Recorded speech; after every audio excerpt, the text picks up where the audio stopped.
솔로몬의 영화라는 제목으로 함께 하나님 말씀 나누고자 합니다. 오늘 본문을 보면 솔로몬의 영화에 대한 아주 구체적인 내용들이 기록이 되어 있습니다. 이것은 마치 솔로몬이 누렸던 것을 자화자찬하듯이 그렇게 나열을 해놓은 것 같아요. 예를 들어서 솔로몬의 땅, 그 나라 이스라엘이 인구가 많아서 또 땅의 경계가 지금 어디까지였다, 땅이 굉장히 넓었다, 그리고 솔로몬의 하루 밥상이 어떠했는지 의리의리했다는 것을 또 이야기하고, 또 주변 국가들이 솔로몬에게 조공을 바치고 있다는 것과 또 솔로몬의 지혜가 정말 그 어느 나라보다도, 어느 나라의 왕들보다도 뛰어났다는 그런 이야기들을 하고 있습니다. 그러니까 이것은 솔로몬의 어떤 자화자찬, 솔로몬이 누린 영화를 나열해 놓는 것으로 우리가 이해가 될 수 있습니다. 그러나 그 의도가 아니라 성경은 하나님께서 아브라함을 통하여, 그리고 그 이후에 이스라엘의 모든 믿음의 조상들에게 하셨던 그 약속의 말씀이 솔로몬의 시대에 온전히 다 성취되고 있음을 지금 서술하고 있는 것이죠. 아브라함에게는 자손의 약속을 주셨습니다. 그리고 땅의 약속도 주셨고, 또 복된 주권, 그를 축복하는 자를 축복하고 복의 근원이 될 것을 하나님은 약속해 주셨습니다. 이 모든 것들이 사실 지금 읽은 본문에 다 기록이 되어 있어요. 그러니까 오늘 본문은 솔로몬이 누린 어떤 영화, 그것에 우리가 초점을 맞춰야 된다기보다는 하나님이 약속하신 것이 드디어 비로소 온전히 성취가 되고 있다는 것, 약속의 성취에 우리는 초점을 맞춰서 보아야 하는 것입니다. 그리고 나아가서 이 약속의 성취가 어떠한 축복을 더 이어지게 하냐면, 인구가 많아지고 나라가 부강합니다. 그리고 영토가 넓어져요. 그럼 자연스럽게 국부가 커지는 것이죠. 그러니까 솔로몬의 밥상이 그 정도 될 수 있었던 것은 나라가 부강해졌기 때문에, 어느 때보다도 비교할 수 없을 정도로 큰 물질적인 풍요와 축복을 누리게 되는 것입니다. 그 약속의 성취에 어떤 부수적으로 딸려오는 내용이에요. 그리고 나라가 이렇게 부강하고 풍요로워진다는 것은 무엇을 의미하냐면 학문과 지혜가 발달한다는 것이죠. 또 애굽의 학문과 지혜가 발달했었고, 그리스의 학문과 지혜가 발달했었고, 지금은 모든 유명한 학자들이 다 미국으로 달려가는 것처럼 그 당시에도 이스라엘의 학문과 지혜가 세계에 우뚝 설 만큼 뛰어날 수밖에 없을 그 정도의 국부를 가지고 있었다는 것. 그러니까 아브라함에게 주셨던 약속이 성취가 되고, 그것으로 인해서 곁들여 이루어지는 하나님께서 베풀어 주시는 축복들이 오늘 본문에 다 기록이 되어 있습니다. 그것을 구체적으로 살펴보면 20절에 인구에 대해서 이야기하죠. 유다와 이스라엘의 인구가 바닷가의 모래와 같이 많게 되고 또 먹고 마시며 즐거워하였다. 그리고 21절과 24절, 25절에 보시면 영토에 대해서 기록을 합니다. 이것을 다 일일이 살펴보기에는 시간이 부족할 정도로 성경의 여러 구절들과 비교하면서 하나님이 주신 약속, 그리고 오늘 이 본문에 기록된 이 땅의 지명들, 그것들을 비교해 보면 하나님이 말씀하신 그대로 성취되고 있는 것을 우리는 볼 수가 있습니다. 21절을 살펴보시면 그 강, 이것은 유브라데 강을 이야기하는 거예요. 창세기 15장 18절에 하나님은 아브라함에게 이렇게 약속하셨습니다. 그날에 여호와께서 아브라함과 더불어 언약을 세워 이르시되 내가 이 땅을 애굽 강에서부터 그 큰 강 유브라데까지 내 자손에게 줄 것이다. 그리고 오늘 본문 21절은 뭐라고 이야기합니까? 그 강에서부터 블레셋 사람의 땅에 이르기까지, 애굽 지경에 미치기까지 모든 나라를 다스림으로, 이렇게 이야기합니다. 학자들의 이야기를 살펴보니까 유브라데 강은 지금 이스라엘에서 굉장히 북쪽에 멀리 있어요. 그러나 열강들이 쇠하여져서 그 땅의 영토의 주권이 희미한 거예요. 근데 거기에 누가 영향을 미치고 있냐면 지금 솔로몬이 영향을 미치고 있다.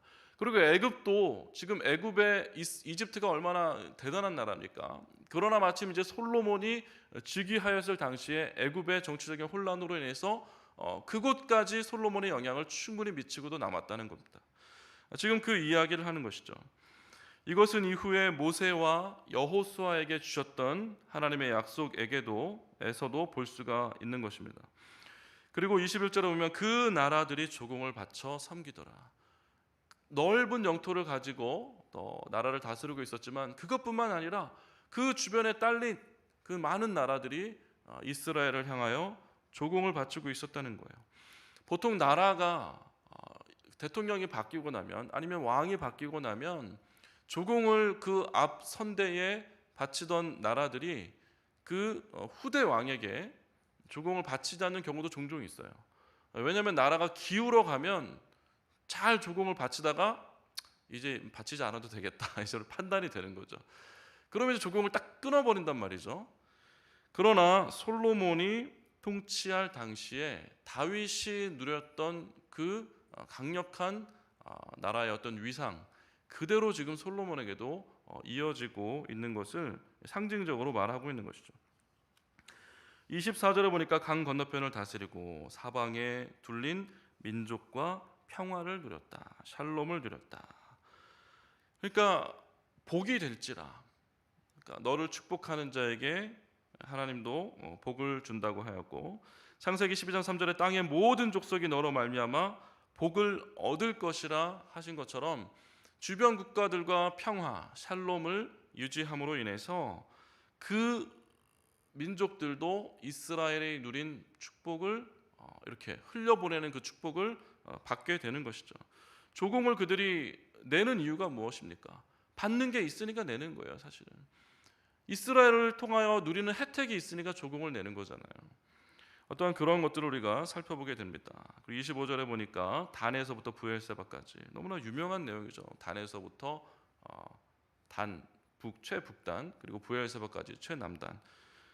그리고 이런 어떤 영토에 대한 부분들은 이제 계속해서 나오는 부분이니까 어쨌든 하나님이 구약에 말씀하신 것들 그리고 솔로몬에 대해 최대의 면적으로 하나님께서 그 땅을 다스리게 하셨다. 그리고 25절에 보면 포도나무 아래와 무화과 나무 아래에서 평안히 살았더라 이런 이야기를 합니다. 이게 상징적인 내용이잖아요. 그 땅에 포도나무가 많고 또 무화과 나무가 많습니다. 그러니까 어딜 가나 포도나무, 무화과 나무가 그냥 지천에 널린 거예요. 그러니까 이 말은 뭐냐면 특별히 무슨 대단한 일을 하지 않아도 그냥 널린 무화과 나무와 포도나무에서 열매를 따 먹으면서 그냥 배부르게 살 수 있었다는 것입니다. 얼마나 풍족한지. 그리고 22절과 23절에 또 솔로몬의 하루 음식물은 하면서 나오죠. 하루 음식물은 구체적으로 다 설명을 드리자면 내용이 아주 길어집니다.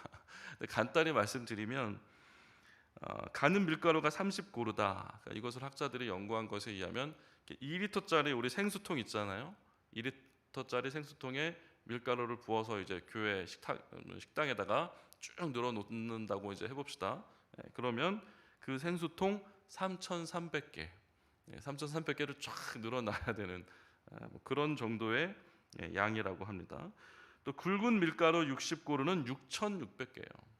그러니까 이 밀가루가 고운 것과 굵은 것, 이게 용도가 어디였는지 정확하게 이야기하고 있기 때문에 우리가 알 수는 없지만 어쨌든 고운 밀가루와 굵은 밀가루가 다 합쳐서 거의 만 개의 어떤 생수병, 너무 많죠. 그리고 또 23절에 보시면 살찐 소 10마리, 초장소, 양, 그 외에 수사슴, 노루, 암사슴, 살찐 새들, 그냥 어마어마하게 많은 것들을 이야기합니다.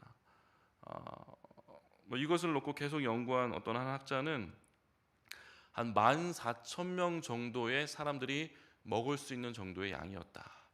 그러니까 이스라엘의 왕인 지금 솔로몬 왕궁에 그와 함께 같은 식탁을 하는 자들이 한 14,000명 정도 되었다는 거예요. 그러니까 그것은 이제 식탁이 그렇게 컸다는 얘기가 아니라 솔로몬이 밥을 먹을 때 그 준비한 식사를 가지고 같이 나눌 수 있는 자들, 그렇죠? 같이 나눌 수 있는 자들이 14,000여 명이 되었다. 그러니까 오늘날로 이것을 바꾸어 이야기하자면 우리나라의 공무원의 숫자를 이야기할 수도 있는 것이고, 아니면 어떠한 기업의 직원들의 숫자를 이야기할 수 있는 것이고, 그러니까 솔로몬 통치 아래 그의 밥을 먹고 같이 함께 먹는 사람들 14,000명. 뭐 오늘날로 치자면 크게 대단한 것이 아니라 여길 수도 있겠지만은 당시 인구의 상황을 고려해 볼 때 대단한 것이죠. 26과 28절에 보시면은 이제 뭐 병거의 이야기, 외양간에 얼마가 있었는지, 그렇죠? 뭐 이러한 어떤 이야기들을 쭉 늘어놓습니다. 또 지방 관장에 대한 이야기가 나오죠. 어제 우리가 보았던 것처럼 지방 관장들의 역할, 이들이 다 모아서 양식을 공급하고 있다는 거예요. 29절에서 34절에 보시면 지혜와 총명에 대해서 이야기합니다. 29절 한번 같이 읽어볼까요? 29절 말씀 시작. 하나님이 솔로몬에게 지혜와 총명을 심히 많이 주시고 또 넓은 마음을 주시되 바닷가의 모래와 같이 하시니 30절 제가 있습니다. 솔로몬의 지혜가 동쪽 모든 사람의 지혜와 애굽의 모든 지혜보다 뛰어난지라. 그러니까 지혜가 높다는 것은 사실은 부강을 상징하는 거죠. 열왕기상 3장의 기브온의 산당에서 솔로몬이 1천 번제를 드릴 때 하나님께서는 약속을 하신 부분이 있어요. 분별하는 지혜를 솔로몬이 구한 것을 놓고 내가 내 말대로 하여 내게 지혜롭고 총명한 마음을 주노니 내 앞에도 너와 같은 자가 없거니와 내 뒤에도 너와 같은 자가 일어남이 없으리라, 이렇게 약속을 주신 것에 대한 성취 내용이죠. 자, 이렇게 우리는 오늘 말씀을 통해서 하나님이 이스라엘 백성에게 약속하시고 그 약속이 성취된 것, 그대로 성취된 것, 놀랍도록 성취된 것을 우리가 보게 되는 거예요. 이 말씀은 무엇이냐면 하나님이 우리에게 주신 약속도 그 성실하신 하나님의 그 주권적인 그 일로 인하여서 우리에게도 하나님의 약속이 그대로 성취된다는 것을 또 이야기하고 있는 부분이죠. 그러나 이 말씀을 묵상하는 것, 깊이 묵상하다 보면 마냥 좋아할 수만은 없는 거예요, 사실은. 그렇죠? 마냥 좋아할 수만 없어요. 왜냐하면 솔로몬의 인생의 시작과 끝을 우리는 다 알고 있기 때문에 이것을 놓고 마냥 즐거워만은 할 수 없다는 것이죠. 칼빈의 말을 인용하고 또 풀어서 설명을 드리면 인간은 하나님의 형상을 따라 창조가 되었지만 그래서 우리는 하나님을, 그 창조주 하나님을 찬양하고 또 하나님을 인정하고 하나님을 영화롭게 하는 것이 우리에게는 너무나 마땅한 일이죠. 마땅한 일이에요. 그러나 어떻게 되었습니까? 죄로 인하여 우리는 하나님의 형상대로 지음받은 그 모습을 잃어버렸어요. 솔로몬도 마찬가지죠. 우리도 마찬가지예요. 그러다 보니까 우리는 언제나 주님을 떠나서 우리 스스로 높아지려고 하고 또 우리의 지성들, 그것은 항상 하나님의 지혜와 대적하려고 하고 또 우리의 의는 하나님의 의를 증오하는 방향으로 나아갑니다. 그래서 결국은 우리가 꾸려낼 수 있는 것, 우리가 맺어낼 수 있는 그런 열매들은 사실은 어떤 성령의 열매보다는 죄의 열매, 육신의 열매가 오히려 더 가깝다고 볼 수도 있는 거예요. 우리는 그러한 존재예요. 그래서 오늘 우리는 축복의 이야기들을 보는데 우리는 축복에 대해서 부정적으로 해석하는 경우를 종종 듣기도 합니다. 오히려 고난에 대해서 고난은 위장된 축복이고 고난은 영광을 위한 하나님의 메시지고 또 고난은 다른 사람을 위로하는 좋은 약재료가 된다. 뭐 이렇게 고난을 미화하고 또 포장하는 그런 이야기들도 종종 듣게 되는 것이죠. 그러면 우리는 고난만 받으며 살아야 됩니까? 솔로몬처럼 이렇게 축복을 받으며 사는 것은 안 되냔 말이죠. 그것이 왜 안 되겠습니까? 하지만 구약 성경을 보시면 참 물질의 축복에 대해서 하나님이 많이 얘기하시고 또 그것을 실로 이루시는 이야기를 우리가 접하게 되죠. 구약은 오늘 솔로몬에게 주셨던 그 축복처럼 우리에게도 물질적인 축복, 물질적인 풍요를 허락하실 것을 계속 이야기하는 것 같아요. 이야기하고 계시죠. 그러나 신약은 어떻습니까? 예수님은 오셔서 오히려 부자들을 돌아보지 아니하시고 가난한 자들을 살피셨어요. 부자 청년의 이야기를 통하여 알 수 있듯이 물질로 인하여 근심하고 또 예수님은 두 주인을 섬길 수 없다고 분명하게 말씀하시고 또 거지 나사로의 이야기나 과부의 두렵던 이야기 등등을 통해서 오히려 부보다는 가난한 것이 더 칭송되는 듯한 그러한 모습들을 사실 보여주고 있습니다. 물론 예수님을 통하여 세상에 복이라 할 수 있는 것들을 누린 자들도 많이 나오긴 하죠. 하지만 이러한 것들을 다 살펴볼 때 혼란이 오는 거예요. 하나님은 분명히 아브라함에게 약속하셨고, 그리고 그 약속을 지금 성취하고 있단 말이죠. 그러나 인간의 마음은 그 축복을 온전히 누리기에는 너무나 타락한 그 모습을 가지고 있다는 거예요. 그래서 하나님께서는 약속을 하셨고 그것을 우리에게 성취하시고, 그 성취로 인하여 우리는 물질의 풍요나 어떤 축복을 누리게 되지만 오히려 그것이 우리의 영적인 걸림돌이 되어서 솔로몬과 같이 하나님으로부터 멀어지게 되는 그러한 지경에 이를 수도 있다는 겁니다. 솔로몬이 그 많은 지혜를 쏟아냈지만 그의 인생을 살펴볼 때 그가 뱉어낸 그 수많은 지혜에 너무나 미치지 못하는 그의 인생의 말미, 그것들을 보았을 때 도대체 솔로몬은 그토록 지혜로웠지만 왜 그가 풀어낸 지혜만큼 그는 그렇게 살지 못했을까? 그는 그렇게 많은 축복을 받았지만 왜 그가 받은 그 축복에 버금가는 영적인 인생을 살지 못했을까? 이것을 우리는 항상 고민해 보아야 하는 것입니다. 그래서 기독교 철학자 막스 베버는 프로테스탄티즘의 윤리와 자본주의 정신에서 이렇게 이야기했죠. 우리가 기독교 정신을 가지고, 기독교 정신이라는 것은 소명이에요.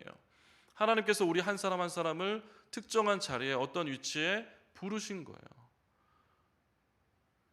그러면 그 위치에서 우리는 어떤 자세로 살아야 되느냐? 항상 우리는 근면하고 검소하고 성실한 자세로 살아야 된다. 물론 이것이 사실은 부를 창출했고 그 부가 자본주의의 어떤 출발점이 되었다고 이야기하고 있지만, 그것과 상관없이 우리는 하나님이 우리 한 사람 한 사람을 어떻게 부르셨는지 확인하고 그것을 묻고, 어느 위치에 서건 물질의 풍요가 있건 없건 상관없이 늘 검소하고 근면하고 성실한 자세로 살아야 하는 것이죠. 솔로몬은 하나님을 섬긴다 하였습니다. 하나님을 경외하는 것이 지혜의 근본이라고 그렇게 열심히 이야기했습니다. 그러나 그의 인생을 보았을 때 그는 하나님만 섬기는 인생이 아니고 오히려 우상도 같이 섬기는 인생을 살았어요. 이것이 너무나 안타까운 일이죠. 우리는 어떻습니까? 하나님은 우리에게 오늘도 축복을 주실 수가 있어요. 예수님은 그렇게 이야기하셨지만 그 이후에 예수님을 믿었던 수많은 사람들, 수많은 나라들이 물질의 풍요를 다 지금까지 누리고 있잖아요. 물질의 복을 받았다는 이야기는 우리는 어디서든 찾아볼 수가 있는 거예요. 그러니까 오늘 우리에게도 물질의 축복을 얼마든지 하나님이 허락하실 수가 있어요. 그러나 우리 마음이 어떠냐는 것이죠. 솔로몬과 같이 하나님이 지혜의 근본임을 우리가 이야기하지만, 그렇게 하나님을 섬긴다고 이야기하지만 또 두 마음을 품고 세상의 풍요를 우리가 섬기고 있지는 않은지 돌아보아야 한다는 것입니다. 하박국 선지자는 이렇게 이야기하죠. 무화과 나무가 무성하지 못하고 포도나무가 열매가 없어도 우리의 양이 없고 외양간 소가 없을지라도, 그러니까 솔로몬의 지금 영화와 정반대의 상황이에요. 포도나무 아래, 무화과나무 아래 그들이 풍요롭게 지냈지만 소와 우리의 양과 소가 그냥 가득했어요. 그런데 하박국 선지자는 그 모든 것이 없을지라도 나는 여호와로 말미암아 즐거워하며 나의 구원의 하나님으로 말미암아 기뻐하리로다, 이렇게 고백하고 있습니다. 그러면서 주 여호와는 나의 힘이라 나의 발을 사슴과 같게 하사 나를 나의 높은 곳으로 다니게 하시는도다. 하나님을 찬양하는 거예요. 우리는 오직 하나님 한 분만 바라보아야 되는 것입니다. 하나님이 물질을 부어주시건 우리의 기도에 응답해 주시건 아니하시건, 그것 때문에 일희일비하며 손바닥 뒤집듯이 이렇게 됐다 저렇게 됐다 우리의 믿음이 흔들리는 것이 아니라, 오직 무화과 나무가 풍성하건 마르건 외양간에 송아지가 넘치건 그렇지 않건 오직 여호와 한 분으로 인하여 즐거워할 수 있는, 오직 하나님 한 분만 바라보며 기뻐할 수 있는 우리의 인생이 되고 우리의 신앙이 되기를 주님의 이름으로 축원합니다.